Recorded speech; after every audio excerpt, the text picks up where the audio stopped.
It powers our cities, it heats our homes, and it travels silently across oceans in these giant, almost futuristic-looking ships. But it starts as a gas, something you can't even see, smell, or touch. This is the incredible story of liquefied natural gas, or LNG. So come on, let's follow its journey from a gas field, literally, all the way to your doorstep. Okay, so it all starts with a really basic problem. Natural gas is a fantastic fuel, no doubt. But, well, it's a gas. It takes up a massive amount of space. You can't just pump it into a normal container and stick it on a boat. So how on earth do you solve that puzzle? You do it with what is basically a kind of modern-day alchemy. You supercool the natural gas until it transforms into a liquid. And here's the magic number you need to remember. It shrinks the volume by 600 times. Seriously, imagine a giant hot air balloon shrinking all the way down to the size of a single marble. That's the principle, and it's what makes the entire global LNG trade even possible. So what exactly is this stuff we call LNG? Well, it's overwhelmingly methane. We're talking about 95% pure methane. Now, methane is the simplest hydrocarbon out there, and what that means is when you burn it, it releases less carbon dioxide than other fossil fuels like coal or oil. And that single fact is central to why it's become such a key player in our global energy system. All right, so we've got our natural gas. The next step is the first great transformation in its journey, turning it from an invisible gas into a transportable liquid. Let's take a look at how that actually works. The whole process is incredibly precise. First, you have to treat the gas. Basically scrub it clean of any impurities like CO2 or water. Why? Because those things would just freeze solid and clog up all of the equipment. Next, the heavier hydrocarbons get separated out, and only after all that is the purified gas, which is now almost pure methane, sent into a giant cryogenic freezer to be turned into a liquid. And this is the temperature you have to hit. Negative 162 degrees Celsius. That's negative 260 Fahrenheit. I mean, to put that into perspective for you, that is colder than the most frigid, bone-chilling temperatures ever recorded on the surface of Antarctica. It's just an astonishing feat of engineering to achieve that, let alone maintain it on an industrial scale. And here's what happens at that temperature. Now look, this isn't some liquid on a hot plate. That's just LNG sitting in a simple glass beaker. It is so mind-bogglingly cold that the room temperature air all around it is actually causing it to boil. In this picture, it perfectly captures the main challenge of its entire journey. How do you keep something this cold, cold? Well, the answer to that question lies in some of the most specialized and technologically advanced ships ever built. So let's move on to the next stage of the journey, the cryogenic voyage across the world's oceans. So, welcome aboard a virtual LNG carrier. These ships are, for all intents and purposes, the world's largest and most sophisticated thermos flasks. You've probably seen those iconic giant spheres on the deck of a ship before. Those are called Moss tanks. They, along with other designs, are built with these incredible layers of insulation and a ton of safety features, like a double hull, all designed to do one thing: keep that cargo in its liquid state for voyages that can last for weeks at a time. But, no thermos is absolutely perfect.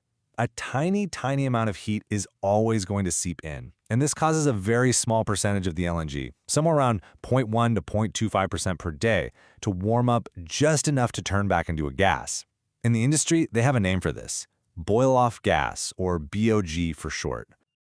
Now here's where it gets really clever. This boil-off gas isn't just vented into the atmosphere as waste. No way.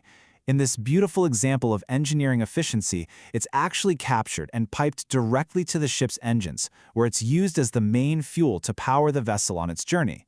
The cargo literally fuels its own delivery. How cool is that?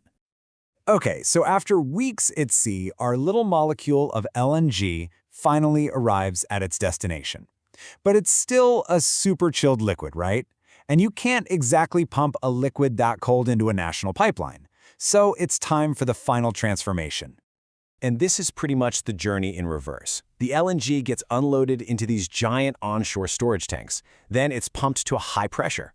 After that, in big vaporizers, it's carefully warmed back up, often just using the natural heat from seawater or even just the air. This turns it back into natural gas, which is then finally sent out into the pipeline grid. And just like that, the journey is complete. The very same molecule that traveled thousands of miles across an ocean as a liquid is now an invisible gas again, flowing through pipelines to generate our electricity, power our industries, and maybe even cook dinner in our homes. But hold on. the story doesn't end there, because this incredible journey of LNG is right at the heart of one of the biggest, most important debates happening in energy and climate policy today. And this, right here, this is the central question. The industry often talks about LNG as a bridge fuel, a cleaner alternative to help us transition away from really dirty stuff like coal. But a growing number of scientists and environmental groups are pushing back on that, asking a tough question. What if the cure is actually worse than the disease? So on one side of the argument, you have the view from big organizations like the International Energy Agency, the IEA, and they focus on what happens at the power plant itself.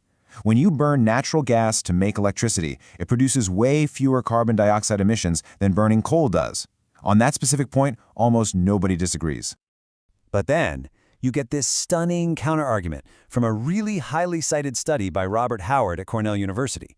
And it concludes that when you look at the entire life cycle, from the gas well all the way to the power plant, LNG is actually worse for the climate than coal. So, wait a minute, how can both of these statements possibly be true? Well, the disagreement isn't about the final act, it's about the journey. The first view, the IEA view, focuses only on the CO2 that's released when the gas is burned. But the second view argues that this ignores a much bigger problem: methane leaks.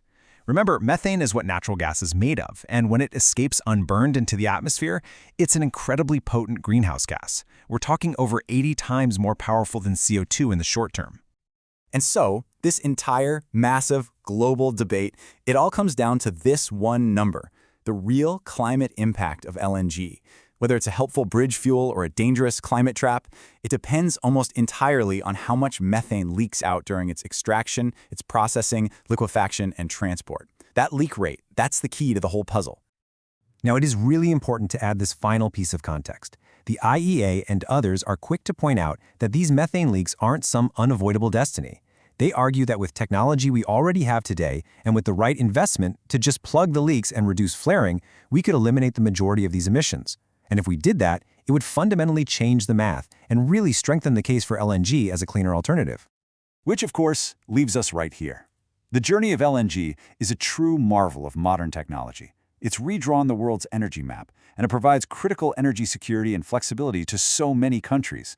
But as we've just seen, that journey has a hidden cost, and it's measured in emissions that leak along the way. So the ultimate question for all of us is, can we minimize that cost enough?